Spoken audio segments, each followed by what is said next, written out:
There is a forest in the west of Ireland that is not shown on any map. There are rumors that it draws those who are lost and won't let them go. John is currently racing through it in an effort to get out before it gets dark. Not to mention the several signs that read, "Point of no return," and have different numbers on them. His watch has stopped and he continues returning to the same spot. John realizes it's getting dark outside when he sees a number of birds flying overhead, so he tries climbing a tree to hide. Sadly, the branch snaps, causing him to tumble. Fearful, John goes into his backpack for a knife, but before he can protect himself, an enigmatic thing comes and snatches him away. American immigrant and artist Mina is employed at a pet store in the city. In the meanwhile, her boss asks her to accompany him to a zoo in another city, after introducing her to a bird one afternoon. Before bringing the bird home, Mina gives him the name Darwin. She informs him that tonight she is going out to forget because today is the 15th anniversary of her mother's passing. Wearing a wig, she goes to a bar pretending to be a man and to meet guys. The following morning,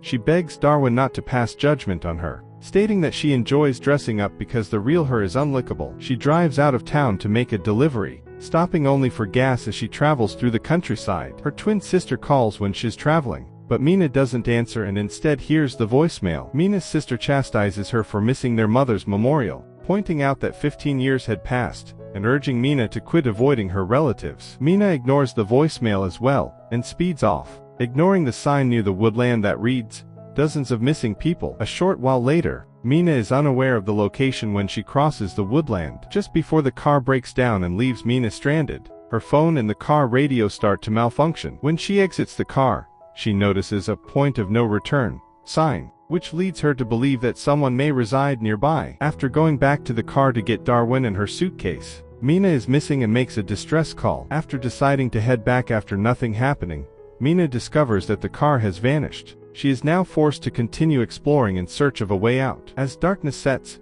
she hears noises and sees an elderly woman fleeing nearby. Suddenly, a flock of birds soars overhead. Mina, in a state of desperation, chases after her and witnesses her going into a building, which the woman instructs her to enter immediately in order to survive. When Mina does just that, she finds two more people inside. The elderly woman introduces herself as Madeline, while Chara and Daniel are the other two. They refer to this structure as the coop, and since they got lost in the jungle as well, they have taken refuge there. Mina is hauled to a mirrored window by the gang while Madeline describes the monsters beyond as the Watchers. Every night, they arrive to observe them through the window and go before dusk. Mina steps forward at Madeline's prompt, and the audience applauds, welcoming her to the stage. After that, Mina sits and considers her mother as she looks out the mirrored glass. Mina disregards the advice of the others, and heads out of the coop in the morning. She hears someone whispering her name as she strolls into the forest, and she spots a girl asking her why she did that from a distance.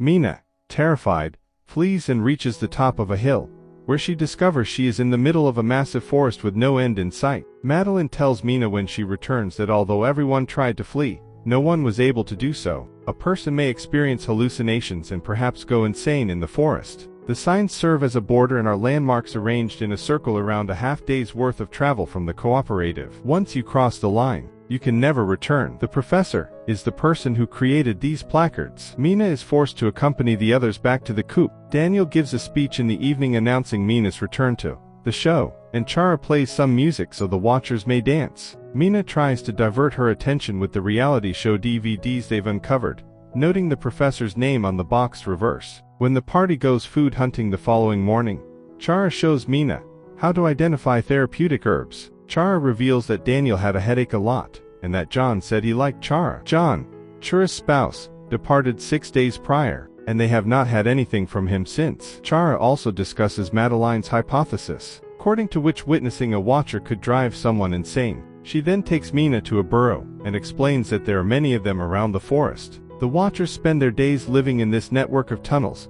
that connects them below ground. To Mina's surprise, Chara acknowledges that she and John moved here about 5 months ago, though she can't really remember because she lost track. Madeline teaches Mina the survival guidelines later on at lunch. They have to remain in the light at all times, never turn their backs on the mirror, never open the door after dark, and never wander near the burrows. Together, the three of them recite the rules in a spooky manner. As the days go by, Mina makes an effort to pass the time by doodling in her notebook and watching the reality program. She hears some noises outside when she looks in the mirror in the evenings, but she doesn't believe it. She goes to bed too early one night, and when the animals outside begin to growl and screech, Madeline forces her to look in the mirror until they stop. Daniel mentions that he used to hunt with John, when he visits their traps later to see if any animals have been caught. When Mina arrives, she can't stop noticing the young girl in the forest. Daniel reveals that Madeline believes she knows everything because she was a university professor in the past. Mina finds it strange that after his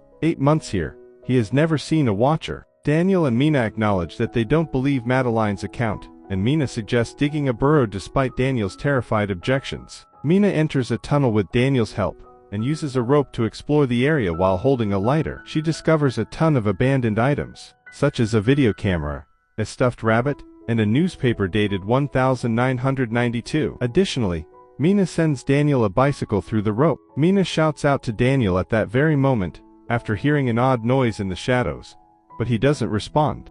Mina screams once more as the hand with 6 fingers slowly emerges from the shadows, and begins to speak in a foreign tongue. This time, she manages to regain the rope. Shortly after, Mina claims to have located the items under a large boulder and shows Chara and Madeline everything they had taken from the hole. Madeline disagrees with Mina's belief that the bicycle could aid in their escape, even though she can sense Mina has seen something. Mina continues to dispute her repeated questions about it. Daniel, in the meantime, explains that the professor must have installed the camera when he constructed the coop by connecting it to the power source. They also connected the TV, so they now have a rudimentary security system. The gang sits around the table that evening, waiting for anything to happen on the television. Chara hears a knock on the door, and a moment later, legs can be seen on camera. When someone speaks, Chara is thrilled to hear John plead for them to let him in. As soon as she notices that Chara might be tricked by the Watchers, Madeline bans it. A fight breaks out as John continues pleading and claiming to be harmed,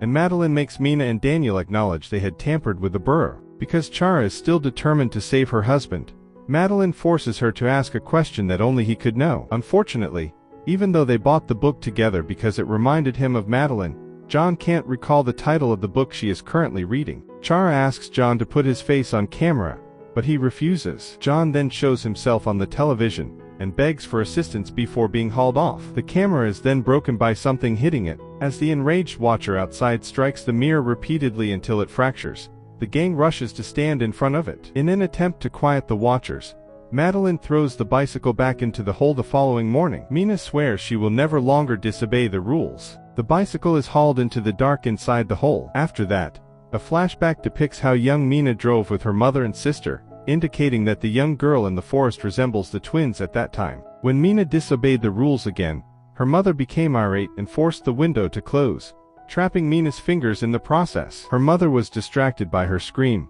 which is why the automobile crashed. Mina continues to draw the signs in the present, and remarks that the forest is tricking her before labeling the trees that she has already checked on. Weeks after weeks go by. As the days grow shorter and colder, everyone is beginning to lose hope, and is beginning to crumble. Mina hears Madeline yelling at Daniel, telling him that they might starve to death soon as he hasn't caught anything in a long time. Mina continues to scribble on the floor while Chara watches the reality show in the coop, oblivious to all of the arguments. She turns around abruptly, and discovers Chara has vanished. When Mina dashes into the jungle, she spots Chara standing on the brink of a hole, thinking of erasing herself so she can be with John once more. They hear a scream at that very moment, so they investigate the sound and discover Daniel tying Madeline up. She claims that Daniel went insane, but before he can flee back to the coop, Daniel simply says that they are now playing by their own rules. Mina remains behind to release Madeline while Chara chases after him. When the two return to the coop later, they find Daniel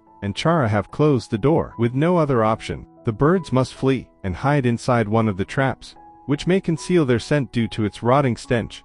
As the birds begin to fly around them, a watcher eventually emerges above the trap while Chara and Daniel are standing in front of the mirror, but it is unable to recognize women and moves in the direction of the coop. It roars as it rises to its full height, calling forth more powerful watchers. Daniel informs them that 2 of them are missing when they approach Cooper too closely, so the watchers set out to find the missing women. Once the vicinity of Coop is clear, Mina and Madeline rush to the door and plead for help. Mina begins telling Daniel that she will be haunted by the same error, and that she can't live with the shame of having caused her mother's death. Finally, the door opens, and the pair dashes inside before shutting it once again. Daniel gets a swift reprimand from Madeline, who tells him that although she should have murdered him months ago, Dealing with the Watchers is now more crucial. As the party gathers in front of the mirror, Madeline says that she was a mythology and folklore teacher in the past. When she initially arrived in the forest for research, she noticed a Watcher who appeared to be a malformed version of herself. Often referred to as changelings or fairies,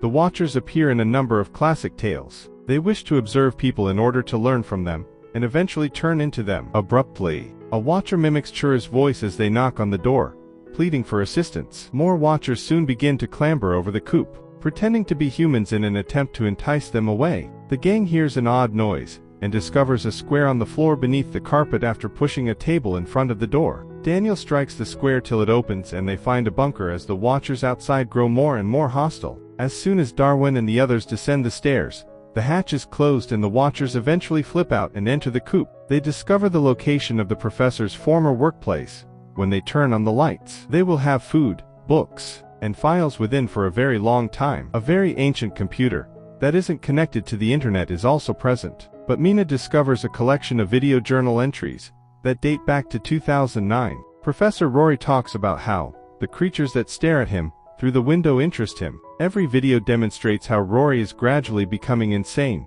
and, at some point, reveals that the workers he employed to construct the coop were being murdered by Watchers on a daily basis. In another video, he talks about how a Watcher manifested as a little girl, and asks whether humanity could utilize that ability. The following tape shows that Rory managed to apprehend a Watcher, and made an attempt to make friends with it, but the animal was enraged. In the last video, which was shot on day 300, Rory conceded defeat. He had a message in case someone found it before he killed the Watcher and committed suicide. He abandoned a boat on the river beyond sign 134, which is located by trailing the birds. In addition, Rory encouraged the audience to demolish everything in his university office. When Mina hears the shots on the recording, she sobs. After everyone decides to leave on the boat first thing in the morning, Chara celebrates by playing some music. When she tries to convince Daniel to dance with her, he becomes melancholy and tells her that he got lost in the wilderness while trying to flee his abusive father. When they do manage to get away, Chara tells him he may stay with her, and they embrace. The gang follows Mina's markings the following morning, and locates sign 134. Darwin is set free there, and they begin to follow him through the jungle. They eventually come upon a stone sign, and Madeline tells them that it marks the location of the fairies' incarceration, after they were defeated in their battle with humans. They have been attempting to return ever since, but they are unable to withstand the sun because they have lost their wings and powers. Mina notices the young girls nearby as the gang keeps running. As night falls, it soon begins to rain and the birds are circling them. The party rushes until they reach the river because they can hear the Watchers approaching. All of the women are able to board the boat, but Daniel freezes when he hears John's voice. Chara tries to tell him it's not real as Daniel emerges, bringing John to the shore a few seconds later, but it's too late as the phony John transforms into something else and uses its claws to kill Daniel. Then, as additional Watchers encircle it to gaze at the trio as they go away, its body goes blank. The others are told not to worry by Madeline because Watchers are unable to exit the jungle. Darwin and the women eventually locate a bridge in the morning, and cross it to wait for a bus to go by. Fortunately, the driver allows them in, so they may unwind on their way back to the city. Later, while Mina takes a shower, she can't stop thinking about her mother's passing. Her sister kept shouting for her, as she lay in the middle of the road, showing scars on her face. Pretending to be his niece, Mina visits the university the next day to grant Rory his final wish. She finds a tape recorder with some of Rory's research, that plays after an illustrated scroll, the coop blueprint, and the first draft of a research paper on the Watchers. Fairies coexisted harmoniously with humans before the battle, sometimes even becoming partners. Rory believed that the half-blooded children of those marriages, who were born with the ability to walk under the sun, might still be hidden as humans in civilization.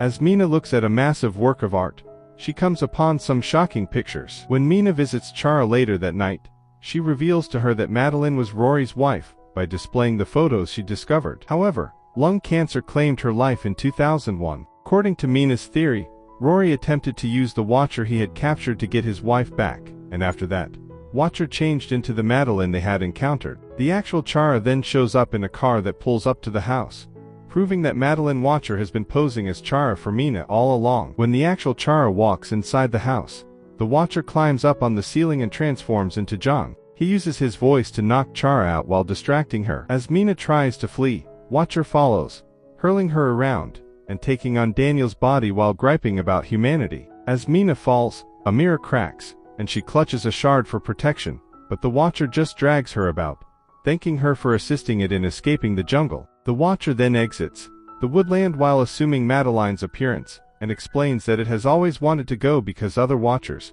have made fun of it for being able to walk in the daylight. They named it Daywalker and Deformity, so Rory received it in the hopes that he could aid in its escape.